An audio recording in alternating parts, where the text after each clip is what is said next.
నమస్తే, నేను మీ హరిత. పీనియల్ గ్లాండ్‌కి లా ఆఫ్ అట్రాక్షన్‌కి సంబంధం ఉందా? ఈ పీనియల్ గ్లాండ్‌ని యాక్టివేట్ చేసుకోవడం ఎలా? తెలుసుకుందాం. స్టూడియోలో ఉన్నారు result oriented law of attraction coach విశ్వం విజయ్. విజయ్ గారు నమస్తే. నమస్కారం అండి హరిత గారు. లా ఆఫ్ అట్రాక్షన్‌కి, పీనియల్ గ్లాండ్‌కి ఏంటి సంబంధం? Yes. విశ్వం విజయ్ గారిచే నిర్వహించబడే advanced law of attraction class attend అవ్వాలి అనుకుంటే కామెంట్ సెక్షన్ లో ఉన్న గూగుల్ ఫామ్ ని ఫిల్ చేయండి లేదా డిస్ప్లే అవుతున్న నెంబర్ కి కాల్ చేయండి. ధర్మో రక్షిత రక్షిత యద్భావం తద్భవతి. అవునండి, సంబంధం ఉందండి. అయితే పీనియల్ గ్లాండ్ అనేది ఎక్కడ ఉంటుందంటే మన బ్రెయిన్ ఉంటుంది కదా, కరెక్ట్గా మిడ్ పాయింట్. అంటే ఇక్కడ మనం బొట్టు పెట్టుకుంటాం కదా, ఇక్కడ నుంచి లైన్ అడ్డంగా మనం ఇట్లా తీసుకెళ్ళి ఇక్కడ బ్రహ్మరంధ్రం అంటారు కదా, ఇక్కడ నుంచి నిలువుగా కనుక తీస్తే కరెక్ట్ ఎగ్జాక్ట్గా మధ్యలో వచ్చేది. సో ఇది పాయింట్ ఏమవుతుంది అంటే నేను ఇది యాక్టివేషన్ అయింది అనుకోండి, అన్ని గ్రంథులన్నీ కూడా సరిగ్గా పనిచేస్తాయండి. ఒకటి పిట్యూటరీ గ్లాండ్, రెండు పీనియల్ గ్లాండ్. ఈ రెండింటి మీద చాలా రీసెర్చ్ చేశారండి. Pituitary gland master of the అన్ని గ్రంథులకు అది మాస్టర్ అండి. ఓకే. అండ్ స్పిరిచువల్గా లింక్ అయ్యింది చెప్పనండి, సైంటిఫిక్గా భౌతిక శరీరానికి లింక్ అయింది పిట్యూటరీ గ్లాండ్ అండి. ఓకే. బ్రెయిన్ కింద బఠానీ గింజ అంత గ్లాండ్ ఉంటుంది. అది హార్మోన్స్ అది రిలీజ్ అవుతూనే మొత్తం శరీరం అన్ని గ్రంథులు సరిగ్గా పనిచేస్తాయి. అదేవిధంగా పీనియల్ గ్లాండ్ ఎలా ఉంటుందంటే చూడండి, మన బ్రెయిన్ మధ్యలో ఉంటుంది. అయితే ఈ స్పిరిచువాలిటీకి ఎక్కువ లింక్ అయి ఉంటుందండి. అంటే ఒక మనిషి మంచి నిద్రపోవాలన్నా లేదా మేలుకొని ఉండాలన్నా కూడా ఇదే. అదేవిధంగా ఒక మనిషి సంకల్పాలు సాధించాలన్నా, సంకల్పాలు సాధించకుండా ఉండాలని కూడా ఇదే అండి. అయితే దీన్ని ఎలా యాక్టివేషన్ చేయాలి, అదే కదా ఇంపార్టెంట్. దీని గురించి మనం ప్రాక్టీస్ కనెక్ట్ చేస్తున్నామండి హరిత గారు.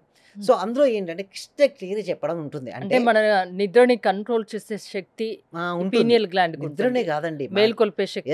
మేల్కొల్పి అంతర్గత శక్తి, దాని నిద్ర నుంచే కాదు, అంతర్గత శక్తిని కూడా ఎలా మేల్కొల్పి అంటే ఒక మనిషి తను అనుకున్న లక్ష్యాన్ని ఎలా సాధించవచ్చో కూడా చెప్తుంది.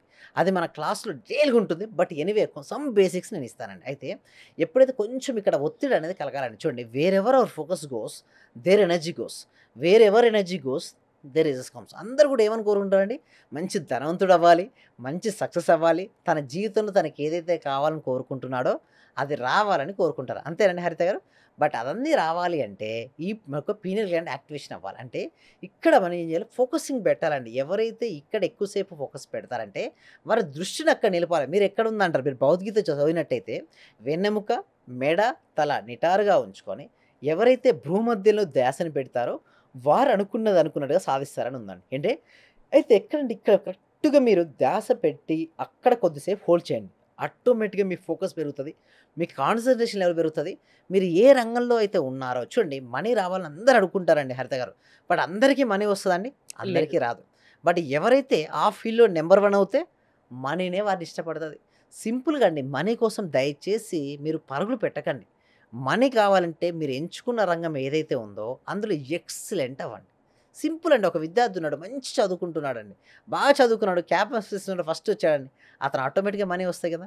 సో బిజినెస్ పర్సన్ ఉన్నాడు, ఎవరు వచ్చి ఏది అవసరం లేదండి, సంబంధమే లేదు ప్రపంచంతో.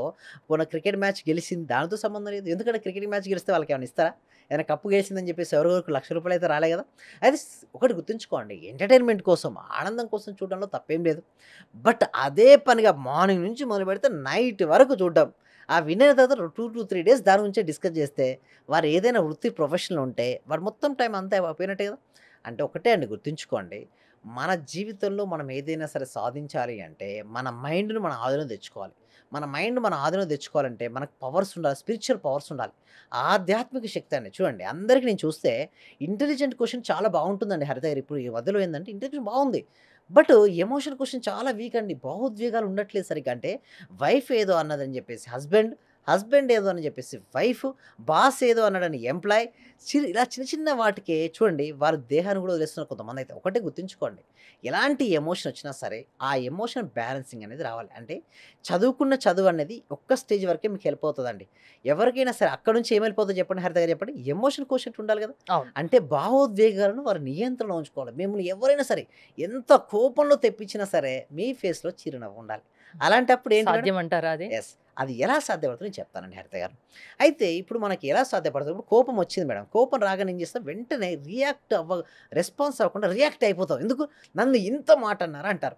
సపోజ్ ఈ బాటిల్ మేడం, ఇదేంటి మేడం, ఇది ఒక బాటిల్, ఓకే, ఇది మీకు ఇచ్చాను, తీసుకుంటే ఎవరి దగ్గర ఉంటుంది, నా దగ్గర ఉంటుంది, తీసుకోపోతే మీ దగ్గరే ఉంటుంది. అలాగే ఎవరైనా సరే మనం విమర్శించినా, వ్యతిరేకించినా, కోపాన్ని ప్రదర్శించినా చిరునవ్వుతో ఉండాలి తప్పిస్తే వాళ్ళు అన్నారని చెప్పేసి తీసుకోవడం అంటే ఏంటండి, హ్మ్. వారి గురించి ఆలోచించి వారిని ఏదో అనడం. అలా అనకుండా నిరంతరం అంటే దాన్ని మీరన్నారు ఎలా అంటే ఎదుటి వాళ్ళకి అలసైపోతారు అలసేం కదా అలా ఉంటే. కాదండి. ఆ! అలసేం కాదు.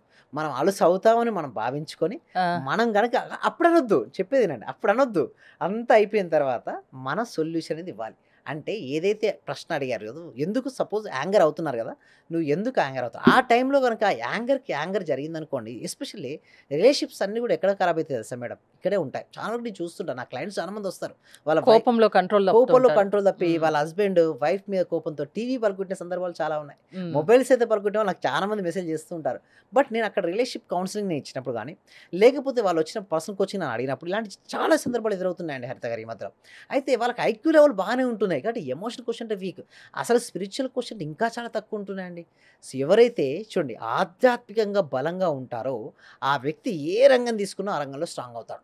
హ్మ్. స్పిరిచ్యువల్ క్వోషంట్ లేదనుకోండి, నేనెప్పుడు శరీరాన్ని అనుకుంటే నేను ఏది సాధించలేనండి హరిత గారు. నేను ఒక ఆత్మస్వరూపుడిని అనగానే ధైర్యం వస్తది. ఈ శరీరం అనేది విరిచిన వస్త్రం లాంటిది అనిపించినప్పుడు శరీరంపై అంత ఇంట్రెస్ట్ ఉండదు.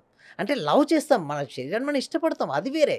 బట్ ఒకటి గుర్తుంచుకోవాల్సింది ఏందంటే మనం లిమిటింగ్‌లో మనం ఉండం. అంటే నేను ఒక శరీరాన్ని అని అనుకోం. మనం ఆత్మస్వరూపులం అండి హరిత గారు. ఎప్పుడైతే మనం ఆత్మస్వరూపులం అనుకుంటామో మీరిందాక అన్నట్టు కదా! కోపం అది రాదు. నటించమని చూస్తే జీవించేస్తున్నాం. ఒక నాటక రంగం సింపుల్ అండి ఎగ్జాంపుల్ నేను కోపాన్ని తగ్గించుకునేది.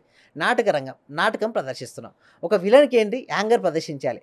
హీరో అక్కడ అది ఎవరి నాటకం. రోల్ తగ్గట్టు యెస్. వాళ్ళు యాక్ట్ చేయాలి. అది హ్మ్. హీరోకి అది తెలుసు ఒక నాటక రంగం అంటే అతని మీద నిజంగా కోపం వస్తదండి? హ్మ్. రాదు.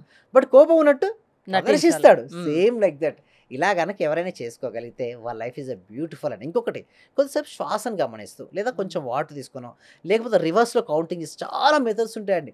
బట్ ఎవరెవరికి ఎలాంటి మెథడ్ అయితే చూడు వాళ్ళకి ఉంటుందో వాళ్ళకి సెట్ అవుతుందో అది ప్రాక్టీస్ చేస్తే సెట్ అవుతారు. హ్మ్. సో, దీనికోసం ఏందంటే ఎవ్రీ వీక్ గూడా మేము ఒక advance law of attraction class connect చేస్తాం. ఇందాక పీనియల్ గ్లాండ్ ఎలా యాక్టివేషన్ చేయొచ్చు ఆ! అవన్నిటి గురించి చాలా సీక్రెట్ అండి. ఇవన్నీ గూడా చెప్పాలంటే స్పిరిచ్యువల్ సీక్రెట్స్ దాదాపు ఎన్ని అంశాల మీద క్లాసెస్ ఉంటాయి మీవి? చాలా ఉంటాయండి. మన దాంట్లో ఏంటంటే మెడిటేషన్ నేర్పిస్తాను, విజువలైజేషన్ నేర్పిస్తాను, గ్రాటిట్యూడ్ నేర్పిస్తాను, అఫర్మేషన్ నేర్పిస్తాను, సీవీడ్ క్రియేటివ్ విజువలైజేషన్ ఎవ్రీడే నేర్పిస్తాను. రీసెంట్‌గా అంటే సెల్ఫ్ రోజు ఒక టాపిక్ తీసుకుంటూ ఉంటారా? రోజు హ్మ్. ఒక టాపిక్ తీసుకొని ఇంకొకటి సెల్ఫ్ హ్మ్. హీలింగ్ కూడా నేర్పించాను మేడం. అయితే మా క్లాస్‌లోకి ఒక అతను వచ్చారు మేడం. నేను లైవ్‌లో 30 ఇయర్స్ నుంచి తనకు బ్యాక్ బోన్ పెయిన్ ఉంది. ఏంటండి 30 ఇయర్స్ నుంచి ఒక ఆమెకైతే మైగ్రేన్ పెయిన్ ఉంది. 30 మినిట్స్ ఆఫ్ మై సెల్ఫ్ హీలింగ్‌తో గాన్. దట్ ఈస్ అదెలా ఎ సాధ్యమైంది? Self healing. దాన్నే సెల్ఫ్ హీలింగ్ అంటారు. నేను నేర్పించాను వాళ్ళకు. హ్మ్. వారికి చాలా మెంబర్స్‌కి హీలింగ్ అక్కడే జరిగిపోయింది. అంటే చూడండి నిద్రకు, మెలుకువకు మధ్యలో ఒక స్థితి ఉంటుందండి. హిప్నోసిస్ థెరపీ అంటారు. ఆ స్థితిలోకి తీసుకెళ్ళి వాళ్ళని గనక హీలింగ్ చేయగలిగితే వాళ్ళ నుంచి గాన్. అంటే ఎళ్ళిపోతాయండి అవన్నీ. హ్మ్. అంటే వాళ్ళు మోసి ఉన్నారు ఇన్ని రోజులు. బట్ ఎప్పుడైతే high positive cosmic energy enter అయిందో బాడీలోకి అది ఉండదు. అంటే ఒకటి నెగెటివ్ ఎనర్జీ అని ఉంటుంది. పాజిటివ్ ఎనర్జీ అని ఉంటుంది. ఇది ఉన్న కాడ ఇది ఉండదు. ఇది ఉన్న కాడ అది ఉండదు. మనకు ఫుల్ ఆఫ్ పాజిటివ్ ఎనర్జీతో నేను నింపినప్పుడు అక్కడ వాళ్ళకి ఛాన్స్ ఉంటుందా అండి? అది వెళ్ళిపోయింది. చాలా మందికి వెళ్ళిపోయానండి. లా ఆఫ్ అట్రాక్షన్ వల్ల ఏదైనా యెస్. సాధ్యమే. సాధ్యపడుతుంది. నమ్మండి, రండి, వినండి. యెస్. అంతేనా? Yes. Thank you so much. అయితే వీటి కోసం ఏం చేస్తున్నామంటే గూగుల్ ఫార్మ్ అనేది ఇవ్వడం జరిగిందండి హరిత గారు. కామెంట్ సెక్షన్‌లోను అండ్ డిస్క్రిప్షన్‌లో. మీరు గూగుల్ ఫార్మ్ ఫిలప్ చేయడం ద్వారా మా టీమ్ మెంబర్స్ ఏమైనా వాట్సాప్ గ్రూప్‌లో యాడ్ చేస్తారు. మీరు ఇంట్లో ఉంటూ ఆన్‌లైన్‌లో క్లాస్‌కి అటెండ్ అవ్వచ్చండి. ఏమైనా డౌట్స్ ఉంటే కూడా మేము కాంటాక్ట్ అవ్వచ్చు. థ్యాంక్ యూ విజయ్ గారు. విశ్వం విజయ్ గారి లా ఆఫ్ అట్రాక్షన్ క్లాసెస్ మీరు అటెండ్ అవ్వాలి అనుకుంటే స్క్రీన్‌పై స్క్రోల్ అవుతున్న నంబర్స్ కాల్ చేసి కాంటాక్ట్ అవ్వండి. చూస్తూనే ఉండండి సుమన్ టీవీ. సర్వే జన సుఖినో భవంతు. సమస్త లోక సుఖినో భవంతు. సో, ఎండలు ఎక్కువైపోతున్నాయండి. ఓకే. సో, మీరేం చేస్తారంటే ఈ చూసిన అందరూ వ్యూవర్స్ ఎవరైతే ఉన్నారో మీ యొక్క ఓకే వాటర్‌ని ఎస్పెషల్లీ సమ్మర్‌లో మీరు బయట పెట్టండి. ఎన్నో బర్డ్స్ వస్తుంటాయి. అవి తాగుతాయి. అవి హ్యాపీగా ఉంటాయండి. Thank you so much. Thank you. Thank you.